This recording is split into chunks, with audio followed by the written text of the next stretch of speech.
Hello，大家好，各位咧照顧患有 ADHD 小朋友嘅家長咧，每次做功課都係咪好似打仗一樣？明明熄晒電視，靜英英，希望小朋友咧可以專心温書啦。點知轉個頭咧，見到佢係咁喺度摁腳、喐身喐勢，仲要問你可唔可以聽住歌做功課啊？嗱，當你叫佢坐定定，佢好似好聽話咁坐低，但係下一秒咧又好似條蟲咁扭嚟扭去咧，或者做功課咧佢慢到一個點啊！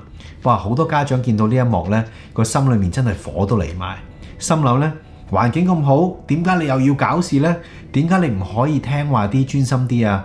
真係生嚿叉燒好過生你啊！其實呢種坐唔定或者咧想聽歌嘅情況咧，唔係佢曳喎，或者佢喺度同你作對喎。呢啲行為咧，正正係佢哋個腦咧自己揾方法嚟專注。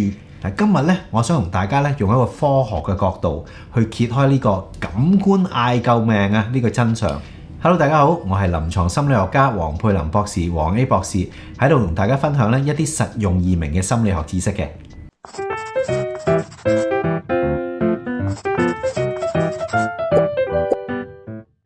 要解釋咧點解佢哋喐唔停呢？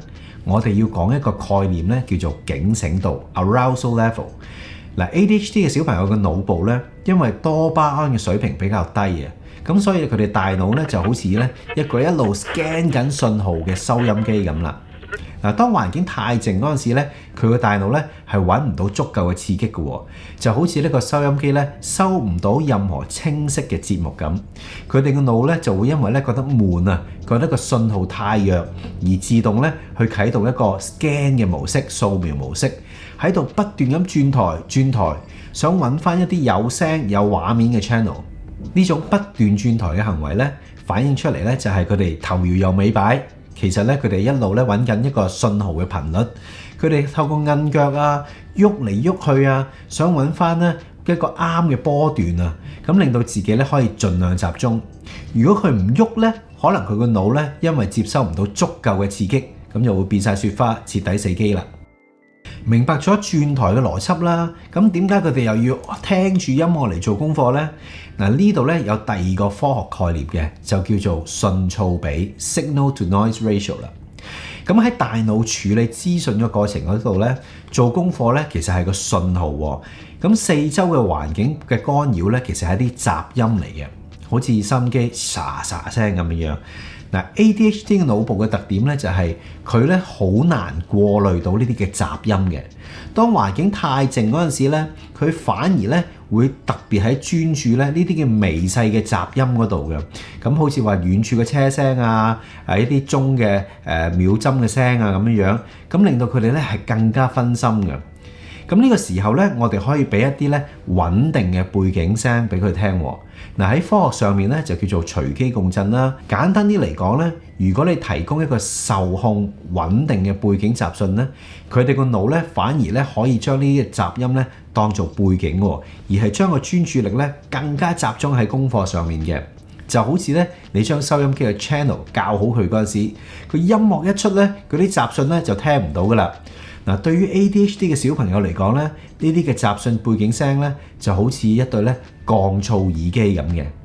咁明白咗呢個原理啦，咁我哋就要學識咧點樣幫佢建立咧一個感官餐單，幫佢讀書更加專注啦。第一就係咧聽覺嘅調節。嗱，如果佢中意聽歌咧，我哋可以俾佢聽歌㗎，但係我哋要記住呢個黃金法則啊，就係一定要聽純音樂。嗱，歌詞咧係語言嚟嘅，語言咧就會佔用咗腦部處理功課嘅語言區域，咁就會同啲歌詞咧一齊打交噶啦。咁所以我哋一定要咧係揀啲冇歌詞嘅，好似 lo-fi 音樂啊、鋼琴音樂啊、古典音樂咁樣樣。如果佢特別容易咧俾個環境雜訊咧去騷擾嘅話咧，我哋可以試下播下啲噪音啊，譬如話白噪音啊。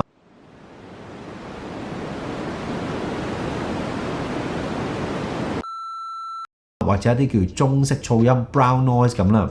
嗱，中式噪音咧個頻率咧係比較低啲嘅，好似遠處嘅雷聲啊，或者一啲風聲咁。